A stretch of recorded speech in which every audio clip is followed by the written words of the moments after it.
Hi guys, I'm Suzie. I'm an alcoholic. Hey, Suzie. And I didn't do it. I'm so sorry. I promise I won't ever do it again. Ooh, it's dangerous. That really reminds me of the old days, if you know what I mean. Thank you. I am an alcoholic. My sobriety date is September 29th, 1987.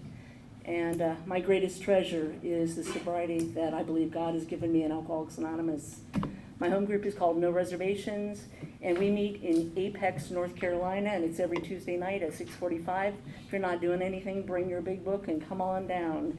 We read about a paragraph or so, and we discuss exactly our transmitted experience with that paragraph from our particular step work, and we pass that on to the fellow newcomer.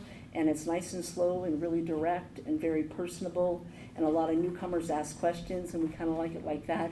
And you can share and double dip, and it's a really wonderful kind of home group. And at the end of the meeting, the last meeting of the month, we have a speaker. And it's been a great home group for about 8 years now, almost 9. So I'm real grateful for that. I have a sponsor, and a lot of us have sponsors, but the difference today I'm ever so grateful is I use my sponsor. I'm well sponsored. I meet every week with my sponsor still, and I'm currently in Comes of Age with my sponsor, and we meet every single Friday at 3 o'clock.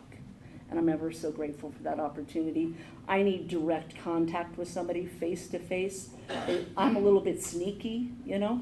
I do that on the phone thing like, yeah, I've been to meetings. 1 or 4 in the last 6 or 8 months. No, I'm kidding you. But, you know, I mean, I could do that. Not that I ever did that, but I could see myself doing that. So I can't talk for anyone else. My experience has always been direct sponsorship, weekly, ongoing, and permanent. Because I want permanent sobriety. So that's what I've experienced. And I can tell you I've been really blessed with an opportunity. I worked the steps between about 2.5, 3 months. It was kind of not very clear back then. But my sponsor had me sponsoring women right away. And I've never been without a sponsee. And I really believe that's God's work. I don't get involved in that much. If somebody asks me, I say yes. I don't count sponsees like keychains. I don't collect them. I don't turn away people. I was taught that that's God's business. And I've ever been so grateful to never have to worry about that. God's always worked all that stuff out and sorted it out for me. So that's housekeeping. I'm done with that. Now let's get into my story. My story is before September 29th, 1987. So you're going to hear a lot of chaos, a little bit of calamity, a little bit of pomp, and a whole lot of separation from God. So we'll talk about that first. So I was raised by really great people. That's what, you know, when I first came to AA, I didn't think so. I disagreed. Sorry.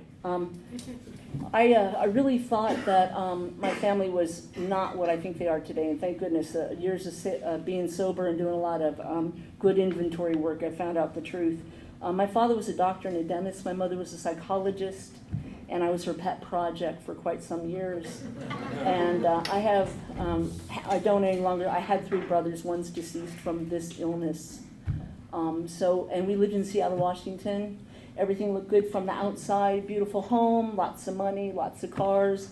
We got a new coat when it was a new season. So when it was winter, I got a new coat. When it was spring, I got a new coat. You know, it was kind of like that.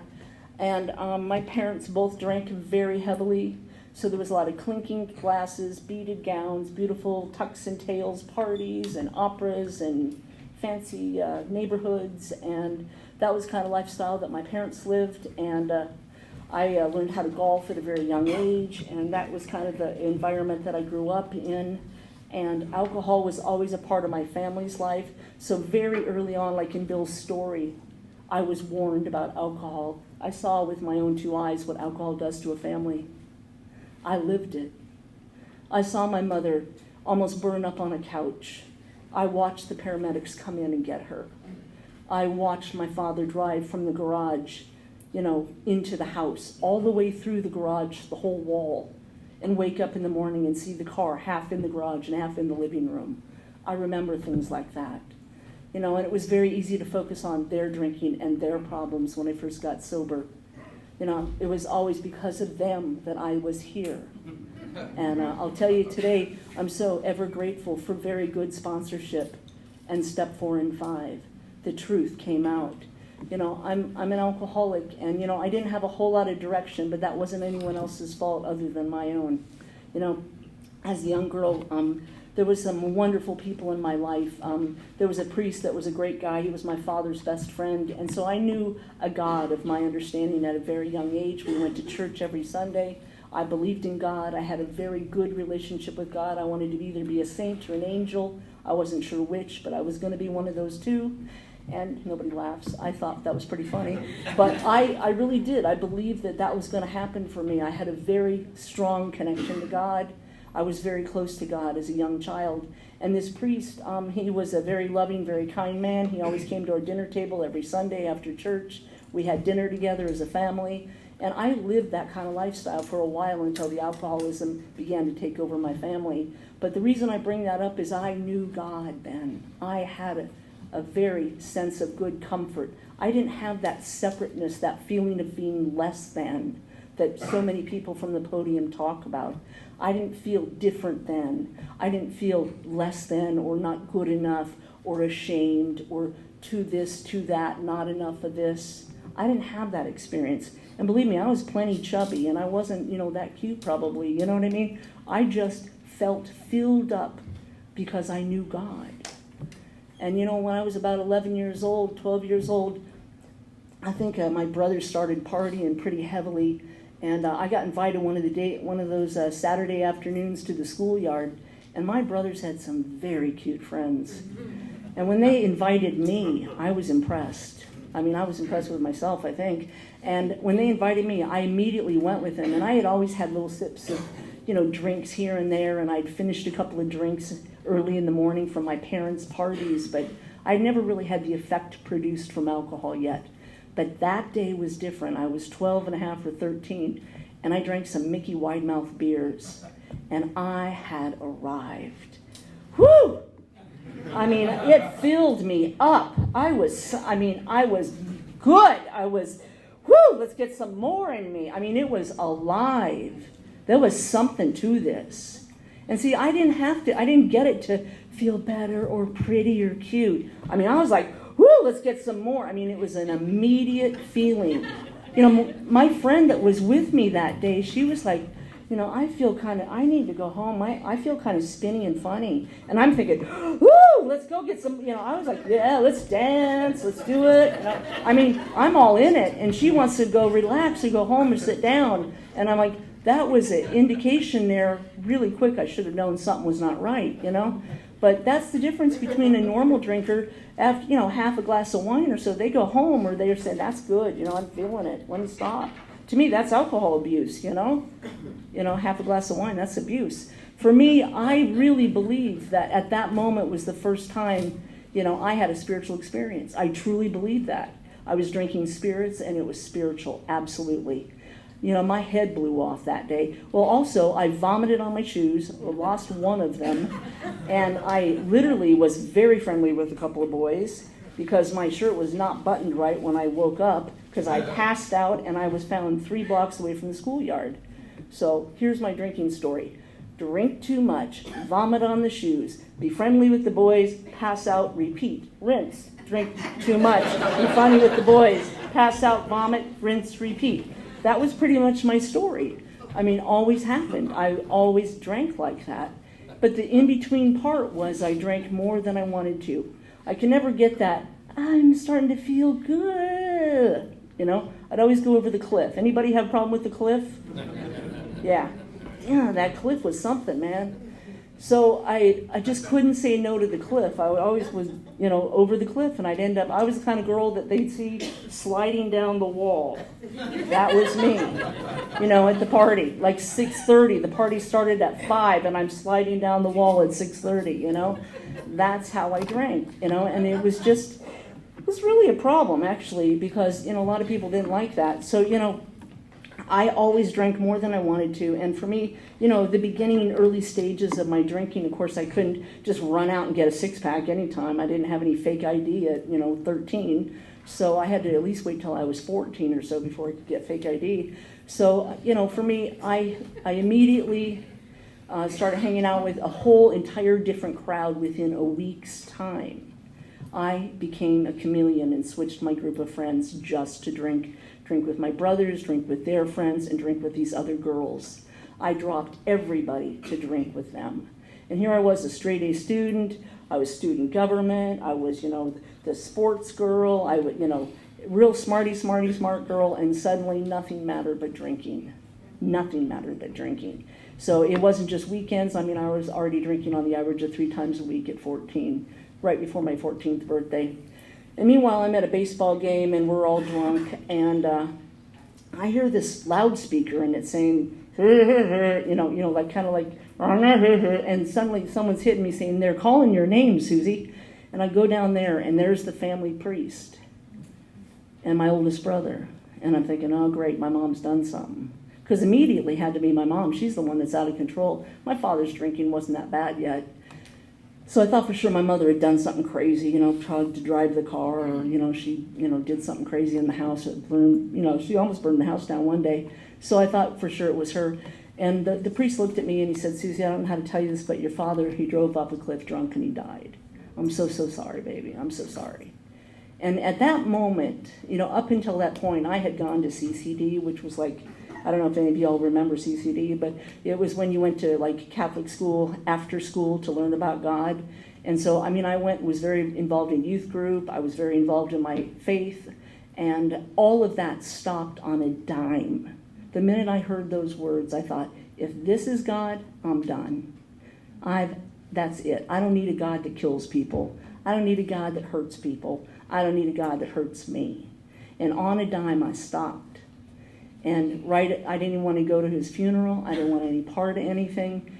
And within days, I tried to hang myself. And when that didn't work, I ran away. I put everything in a bag and I left.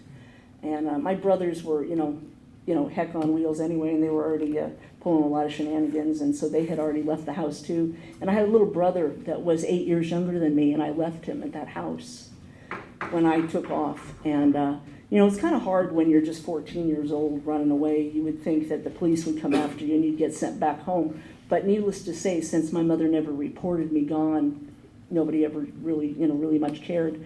And I had always written my own notes for school, so nobody ever knew anything other than my own handwriting. So it was pretty easy to stay in school. So I began to live in neighbors' backyards, and I started living, with different people's parked cars. My friends would leave their parents' cars open for me to sleep in. When backyards didn't work and I started getting caught by some of the parents, they were like, honey, you can't live here. It's not right. You need to go home, that kind of stuff. We can't feed you anymore. When that started to happen, within about 6 months, I started living downtown.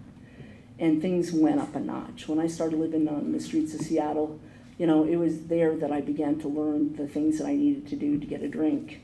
And I began to drink with a bunch of homeless kids. And my whole level of the lifestyle that I had lived went from living in a country club to living homeless in the street and burned out buildings. And I went from knowing a God and my understanding and trusting and believing to having no faith and being terribly angry and depressed and really pissed off. And so, I was a very angry kid and a very drunk kid. And so by the time I was about 14 and a half, I'm banging on doors, trying to get a job, trying to work, because I didn't know what else to do to make money. And I was trying to pull some pretty fast scams on some drunk men, thinking I could get their wallets, which I tried a few times. But when that didn't work, I got a job in a restaurant, and they hired me in the back of the restaurant underage. So I worked part-time and finished school. And I had a great job opportunity. I thought maybe, someday I could maybe do something with my life, and that was what I was going to do. I was going to go back to school and get a great career going, and that was always my dream. I was going to do something with my life, and every time in every turn I would make a mistake, or I'd get thrown out of the kitchen for drinking, or I'd end up drinking too much and not going to work the next day. I don't know if anybody can relate to that. Or I'd end up being found in the refrigerator, literally the walk-in drinking, oh, yep, I'm out of here, okay, put the bottle of wine down, I've been fired from a 7-Eleven for drinking their beer on their, on their dime, that kind of stuff. So finally, it just got to a point where I couldn't put the drink down, and I didn't realize how serious it was, because when you have no parents around and you have no rules, it's easy to begin to drink daily, and that's what I did. So by the time I was, 15 and a half, I was a daily drinker, and there was an opportunity. They had a school for homeless kids, and so they caught me up with what I had missed, and there was an opportunity to go to school in California and apply to go to college. And I had been to a couple of different schools by now, and so I had a lot of credits. And 6 more months of school, and I could actually graduate and apply to go to an early college program in California. And when I applied, I got in, and it's a very well-known school. And so I thought, this is it. I'm finally going to do this right. So once again, another start over, another geographical. I'm going to go to California. I'm going to get my life together. I'm not going to drink anymore. So by the time I'm 16 years old, I'm already telling myself I'm not going to drink. I already know that alcohol is a problem. I don't want to say the A word because my parents were alcoholics, but I'm just not going to drink. I'm going to put that off till later on, like maybe just some college parties or something, once in a while. Well, maybe just Saturday and Sunday, or just Friday and Saturday night, But anyway, so I was all ready to go to school, and I had to stop by the Green Dolphin, before I got on the plane, which was a bar. Just, maybe say goodbye to a couple of people before I went off to California. Needless to say, I drank one beer at the Green Dolphin, and I ended up in Texas literally 2 days later. And I blew my scholarship. I never got to Stanford. So that was the beginning of me failing at time after time after time, geographical after geographical after geographical. So I ended up blowing 3 college scholarships. I ended up giving away a baby. I ended up giving away my family, my friends. I gave away so many jobs. And then I decided, well, I just need a man. That's what's going to settle me down, I'll get married, I'll get me a man. Well, there was a guy that had been watching me on and off on the streets, and he'd every once in a while throw me a few dollars. He was very concerned about me. He always was worried about me. And I thought it was rather cute, when he gave me $20. But he really genuinely cared about me. And he was about 10 or 11 years older than me. And so I thought it was perfect. Let's date, I asked him a couple of questions. Do you have a car? You don't live with your mom, right? And he said, no. I said, do you have a job? He said, yep. I said, you got a truck? He said, yep. I said, you're in. So that's pretty much how alcoholics date. So we ended up dating for 10 years. And, I was never good enough to marry. And I say that not because I believe that today, but I believed that then, that maybe someday I'd be enough and he'd marry me. I stayed in that, thinking someday I'd be enough, he'd marry me. Because we stay way too long, don't we, girls? Yeah, you know what I'm talking about. So for the next 10 years, I lived with this man, and we traipsed around the country trying to restart our lives, and restart our lives, and restart our lives. And needless to say, each time we restarted it, I would go to a new level. And I don't have to get into graphics. I don't have to do a 5th step up here, but I'll just tell you that it began to get really ugly quickly. I've been to jail. That never stopped me drinking. I've lost apartments. For some reason, they want rent before the 5th. I don't know why. I can't hold a job even at a 7-Eleven, so that's a problem. Cars, I give them away for large substances of non-conference approved things. I give cars away for that stuff at 4 o'clock in the morning when I'm drunk. I just do all kinds of crazy things. I end up hanging out with people I'd never even invite to my house for dinner if I had a house. I end up doing all kinds of really insane things. I started stealing from Walmart, that's my personal favorite, and then returning it to another Walmart thinking that I should get money for that. So I've been doing a few of those little jobs on the side. It's always busy, very busy. And, it's always a worker among workers, if you know what I mean. I was a focused, very focused, if you know what I mean, very focused drinker. And I was trying to, get some more wine. For a period there, I just thought as long as I drank wine that nobody could hurt me and I couldn't hurt anybody. It was that beer that got me in trouble. First it was tequila because I took my shirt off, but after I realized tequila wasn't the problem, but wine was working for a while. And then the thing about wine, though, is you smell bad. You ever notice that? You smell really bad drinking wine. But then vodka was really my final, because nobody can tell you're drinking vodka. It's clear, right? Nobody can smell it. It's clear. Nobody knows it. Think you're drinking water, So vodka was what I kind of bottomed out on. And beer makes you fat, and I don't like being fat. So I started kind of drinking vodka there at the end, and I kind of had a problem going into convenience stores and borrowing things. And so after a while, I would borrow alcohol, and I couldn't get to anything other than beer, so I had to go back to the beer diet for a while. So like I said, in a book, we talk often about self-deception and experimentation. I think it's on page 30. And it talks about all the things that we've tried to do to keep our drinking under control. So we've picked men, we've picked, we'll never drink at work, we'll make a solemn oath, we'll only drink natural wines, we'll drink, after on the job, never be, with a job, without a job, after a job, during the job, we have all these different rules. Well, I had no rules left anymore. I had lowered myself to every level. I was drinking in the morning, I was drinking anything in the morning, I was drinking mouthwash in the morning. I mean, it didn't matter.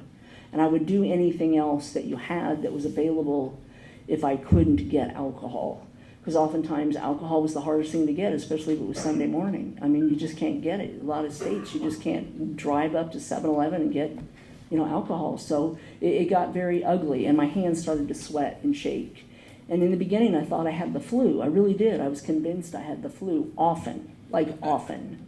I thought there was something wrong with me, that maybe I had some kind of, how we think, gosh, must have an autoimmune disease or something, I was really thinking I was sick, because we're very dramatic.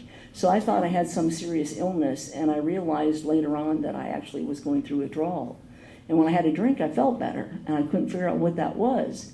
I knew later on, a friend of mine told me what it was. And, to be just 20 years old and be so highly addicted to alcohol that you have to drink every couple of hours, it's humiliating. It's embarrassing. But also if you go to Vegas, it's exciting because you can get two at once if you tell them you're alcoholic. It's a wonderful thing. So I'm serious, and I went there because I began to drink and use my alcoholism in a way which allowed me to drink any time of day or night. And I literally went there so that I could drink round the clock, and I could drink when I wanted to, and nobody said anything. And when you start living like that, I started living in those side hotels. Have you ever driven down there on those old highways where they have the old hotels where you could drive your car in? I mean, they were from like the 50s, and nobody wants to stay there because they're just nasty. That was like the last couple of places that I ever lived, if I could even get a place to live, if I wasn't living on the streets. And I'd get some macaroni and try to heat it up on a hot plate and try to eat something. And sometimes I wouldn't eat 2 and 3 days at a time, and it would be really bad. And I think to myself, is this the way life's supposed to be? I'm a smart girl, I should do some more with my life. I know I can. Something's really wrong with me. I know it. Then I do that famous, I probably need to go see a psychiatrist. It's probably because of my childhood, that something's wrong with me. So, of course, I banked on that pretty much. It was my mother's fault or somebody else's. It was this man I was with. It's always somebody else's fault. So I went and saw a psychiatrist, and I started to tell him my story about my mother burning on the couch, my father dying, killing himself, this terrible man, how he was treating me, how he choked me. Well, the man was crying. I mean, literally, the psychiatrist is crying, And I get him some Kleenex, and he gets out the pad, and I get excited because he gets the pad out, the paper, prescription pad. I get excited. I don't know about you, but I get excited before I even find out what he's getting me, So I'm all excited, kind of like the effect produced. I'm excited, and so I go and I get the medicine, and I sell it, and because that's what I do, and I get something to drink. And oh, by the way, he tells me that I'm tripolar or bipolar or something. I have a schizoid disorder, and I think I have a bordered personality or border dog. I don't know, border collie. Borderline personality, that's it, borderline. And I don't mean to be funny, but it was so ridiculous. I was there for like 8 minutes or 11 minutes, and he diagnosed me with 3 things, gave me medicine, and sent me on my way. But you know what the problem is we're poor reporters, folks. Our reporting skills stink. The doctor asked me, do you have trouble sleeping? Yes, I haven't slept in days. Now, did I tell him that I've been up on white stuff for a week? No, I didn't mention that. No, I didn't mention that. And then he asked me simple questions like, do you struggle with your family, or do you have any? I'm so mad at her, I could kill her. So he thinks I'm violent, so I need some kind of medicine because I'm anxious. Do I feel anxious? Yes, I'm anxious. Of course I am, So my poor reporting skills make This man thinks that I have all kinds of crazy stuff. So by the time I'm done, I got like a pocket full of pills and like 4 axis 1, 2, 3, and 4 diagnoses. Alcoholism never made the page. Never. That's sad. And to think later on I got into the field. I know what happens to us. It's so sad. I'm not any of those things. I've never been any of those things. I'm just a drunk that was totally misdiagnosed and misunderstood. And I liked it that way. Crazy is good because I can keep drinking. And I kept drinking for 2 more years. And in those 2 years, some interesting things happened. I found out that consequences never got me sober. That all the jail cells never did that. All the men leaving never did that. No family members screaming in the parking lot at me, get the heck out of here, never did it. A 457 Magnum, is it 357 Magnum? Sorry, whatever, a gun at my head never did that. No consequence will get someone like myself sober. Our book talks about it on page 24. We do not have sufficient force of the memory. Of a week or a month ago, I'm without defense against the first drink or anything else. And the reason I know that is because when I was 8 years old, I ate a bowl of peanut butter and honey. I stirred it up, I ate it, and I vomited anywhere. To this day, I cannot eat peanut butter and honey, anything, because I have sufficient force of that memory. I used to drink Long Island iced teas, guzzle them, go to the front door of the bar, vomit them straight out the door, and have another one. When it comes to alcohol, I don't have sufficient force. I have a mental twist.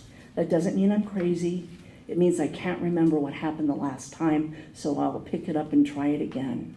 Until I have a psychic change, nothing's going to stop me. I didn't know that then. I was without any defense. That's frightening. So the only thing that changed for me was 2 more years of living heck. And finally, the inside of my stomach began to sever. My spirit began to hurt to a point I couldn't stand to look at myself in a mirror. I would cower when I would go by a mirror. I couldn't even see myself in the profile downtown of buildings anymore after doing the things I did to people, the lying, the sneaking, just the shady crap that I was pulling, the filthy way I was living. The way in which I treated people. I could not live with myself. 4 o'clock in the morning, I'd wake up, come to, and my severing of my spirit hurt so badly. I laid on a blanket one day, I'm sitting there, I'm sick, I have an abscess on my arm, and I'm sitting in a terrible flop house, and I see this family next door at this trailer park that I'm in, and this man is handing this little beautiful baby to this woman. And I'm thinking to myself, I'll never have that because I don't have the capacity to love anymore. I've lost that. I don't have it anymore. It's gone. And I just cried out, dear God, help me. And I don't know where it came from or why. But circumstances made me believe that day. And nothing bad had happened. It was a great day for an alcoholic. I had bottles of Old English on the floor. I had shenanigans in the bathroom. And my boyfriend was sitting there with the drug dealer. But that day, I wanted help. And I heard a voice pick up the phone. And I thought, great, now I am crazy. That psychiatrist was right. And I looked around at that beat up old trailer, and there was a pizza box from like a week ago. And it was like coming to. And then I heard it again, Suzie, pick up the phone. And I pulled this cord down the hallway, and I grabbed that phone and I dialed 0. And back in 1987, if any of you were alive, the operator answered. And I just started to cry, and I told her, I need help, I'm dying. I'm an alcoholic. I am killing myself. Please, God, help me. She said, honey, just talk to me, just talk to me. And of course, I felt like an idiot, but at the same time, I didn't care. And I just talked to her, and it seemed like forever, but it was, I'm sure, just a few minutes, and I put the phone down. And I thought, great, the cops are going to come now. You watch. They're going to come in all directions, lights flashing, the whole, the van's coming, everybody's coming, the dogs, it's all going to be here in just a minute. There's enough on this carpet to get me, I'll be in jail for 10 years. And I thought, and all of a sudden I felt this, like, good. There was peace. Good.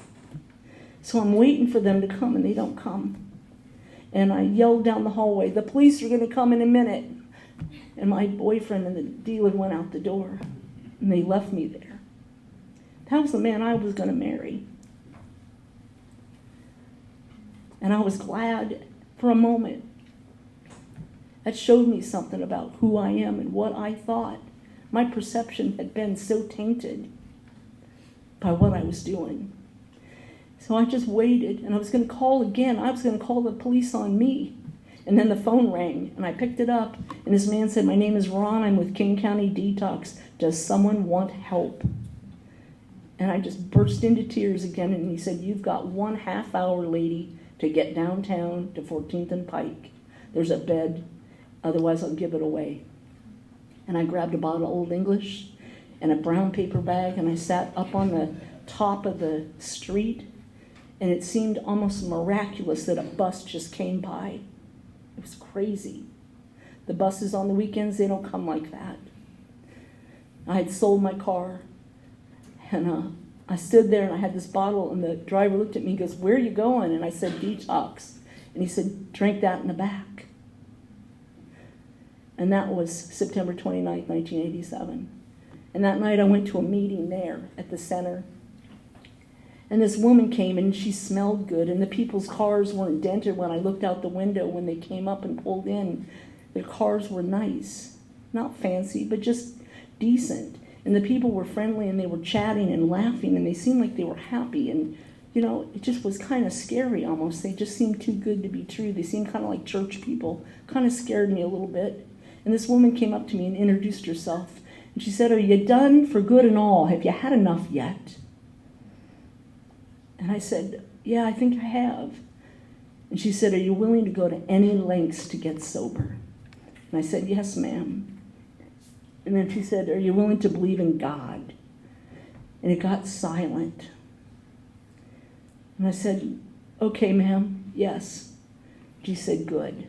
Good orderly direction. Group of drunks. Yeah, we'll do that. And she took me through this book. Line by line, page by page, word by word. She read to me. I thought it was a little silly. I mean, I had been to college, and then she pointed out, you've never been to college, you've been thrown out of 3 colleges. Because we're so arrogant. I was so arrogant. They used to call me the most arrogant homeless street person. That was my nickname in my home group. And immediately, when I got out of detox, she had me, I went to a little 21-day program the state had for indigent people, and I got dried out enough to be able to do the work in this book, like it talks about in the doctor's opinion in 2 different places. Get yourself dried out enough to be able to walk through the steps, but don't wait too long because you'll be drinking again or be dead. And if you're sitting in an Alcoholics Anonymous meeting, you didn't earn your seat. I hate to inform you. You're very blessed. Most alcoholics never get to an Alcoholics Anonymous meeting. It's an honor and a privilege to be sitting here tonight. Most of them are dead. For me, I'll never, ever be able to pay back Alcoholics Anonymous with enough meetings that I've chaired, or push in enough chairs, or make enough coffee, or make enough homemade cookies, or bring enough girls through the steps, or drive enough women to meetings. I'll never, ever be able to pay back what's been given to me, ever. Because every day I get more. I'm indebted to Alcoholics Anonymous by the minute, ongoing. My life is so full. And this woman, she began to take me through the steps, and I wasn't too keen on this whole God thing. But like she said, all I had to do was become willing to believe. And she didn't push it down my throat, but she made it very clear. There's a couple of musts in the book. Yeah, it's suggested. Just like if it's raining outside, and you're barefoot, I would suggest you put your shoes on. Kind of a good idea. Or you're going to get wet. It was pretty smart of her. So she suggested if I was a drunk and I wanted to be sober and live free, she suggested I take the steps. It's pretty smart of her. So I took the steps. And as I started to work the steps, a funny thing happened. She got me busy immediately. She didn't wait till I had a year sober and say, well, now maybe you could start to do something like push a chair in, you know? No, she got me busy right away. I mean, immediately. You know, I was working with her. She'd come by where I was living at. I was in a recovery house, and she would just honk the horn, and I'd come out on the front porch, and she'd say, where's your coat? And I go, well, I didn't know I was. She goes, don't ask questions. I'd go in and get my coat, come back out. She goes, where's your book? What are you going to do without a book? Well, I don't know. I didn't know I needed you always need your book. Get your book. I'd go get my book and my coat. I'd come back out. I'd say, where are we going? Don't ask questions. I'm going to teach you how to trust God by trusting me. Do you really think I'm going to put you in a bad situation? Do you think I'm going to harm you? I'm your sponsor. I'm going to take care of you. I'm going to put you in a sober situation always, and I'm going to show you a way of life that'll be better than anything you've ever known. So let me teach you how to trust so that you can trust God. My sponsor did. That's what she did with me. I wasn't allowed to ask all those questions because, you see, I like to know everything. I want to know all the whys, all the hows, and right now, thank you. And she wouldn't let me do that. She'd just tell me enough information for a basic acknowledgement of what was going on, what was in front of me. And she taught me how to live in the now. It was a really beautiful thing. Sometimes I'd get in her car and we'd go to a meeting. Sometimes she'd get in the car and we'd go on a 12-step call. And she'd have me dump the alcohol out. And I thought, oh, she's an idiot. I could drink that. And then she'd clock me on the head like that, and she'd tell me, I'm watching you. Do you really think I'm going to let you drink that alcohol? I want you to pour that down the sink so when you smell those fumes, you remember what you smelled like when you got here. I remember. I poured down a lot of alcohol, a lot of sinks. And then one day we went to a woman's house that was in our home group, and she'd been sober for, God, it seemed forever, 25 or 28 years. She had drank again, and it was so very sad, and the house was just a trash pit. And I felt so bad for her to have to clean it up, and my sponsor said, she's not cleaning it up, you are. And I was like, I'm not a slave. I don't just clean up for free. I'm not like that. And she said, oh yeah, you and the other girl, you're going to clean it up. Because what would happen someday if this happened to you, and you were fortunate enough to live through a relapse? Would you not want your home group to come and be there for you and clean up your house so when you came home there wouldn't bottles of vodka laying around and a filthy place to come home to? Wouldn't it be nice that your home group cared enough about you to do that? She goes, and I don't want you to ever forget the filth you lived in. Yeah, it reminded me. She made it real clear what this program was about and what Alcoholics Anonymous was about and what alcohol did to me on a daily basis. You know, I've never been so grateful to find out that the steps are not just something we do in a checklist. They're a way of life. We work them ongoing, over and over again. And we're blessed to carry a message, a profound message of hope to other people. You know, my sobriety is like, I talked about it being the greatest treasure. You know, I don't ever have to lose my sobriety. It's a permanent thing. Many of the pioneers in the back of the book, it says they have over 50 years of sobriety and more. There's so many people today that have gone through their whole life sober and have died sober. That's my goal today, is to live that way and to live an honest life practicing the principles of this way of life. You know, I want to live a principled life. You know, before I was awful. I treated people so poorly. And, you know, I didn't know how to just flip a switch and become principled all of a sudden. It took time. Just like in How It Works, it talks about AA has one thing that we must do, and that's be rigorously honest. That was the hardest thing for me, was to tell the truth. I didn't know how to tell the truth. I was a pathological liar from the time I was a little kid. But over time, I began to start telling the truth. When I said I caught the fish, I went and told the truth. No, I bought the fish. I never caught it. I learned how to start telling people the truth and admitting when I'd been lying. You know, I started telling the truth. Even to the IRS, I started telling all the truth. And when I started going through my amends, my sponsor had me do financial amends, and I talk only about financial amends on purpose because nobody wants to talk about them. I immediately did financial amends, and I had been homeless. I owed thousands to medical organizations for going around and scamming. thousands. I paid off all my amends in 5 years, and I owned thousands back in the late 80s, early 90s. And how I did that was diligently, and it's kind of the Dave Ramsey program now, I understand, but back then it was just AA's program. But what we did is my sponsor taught me how to make payments on 3 of my debts, and over time then 2 of my debts, the same amount of money, and then 1 of my debts, all that money. And that's what I did. And I didn't have a whole lot of money. My first job, I worked scraping those plackets off of trophies for like little kids' soccer. The only job I could get. I didn't have any skills other than boosting, being homeless. I didn't have any skills. And I prayed to God that someday I'd be able to go back to school and I'd be able to learn either a trade or something. And over time, working that kind of work and just being willing, someday one of the women that ran the computer, she never showed up one day. And the man looked at me and he said, that owned the company, he says, great, I don't have anybody to run the computer. I can't even do my work. And I said, I can turn it on. I don't know if I can do it all, but I'll try. I've been watching her every day for like 8 months now. And I did her job. And it was the beginning of me having a chance at doing something else. But that willingness to show up every day, I didn't have that in the beginning. I remember calling my sponsor after like 6 weeks and going, I need a mental health day. I've been working just straight through for 6 weeks now. I just can't do this. And go to meetings at night. Oh my gosh. And trying to be with my boyfriend. It's just too much. And she said, wait a minute, your boyfriend? You're not supposed to have a boyfriend. But that's another story. But, the point was, I already thought I needed a mental health day because I didn't know how to work. I was lazy as crap. And she said, where are you at? I said, I'm downtown right there on the main drag in Renton. And she says, I'll be right there. She pulled up, picked me up, and took me to work. My sponsor taught me the ethics. She taught me the integrity of how to work. She drove me back to work often when I tried to sneak out.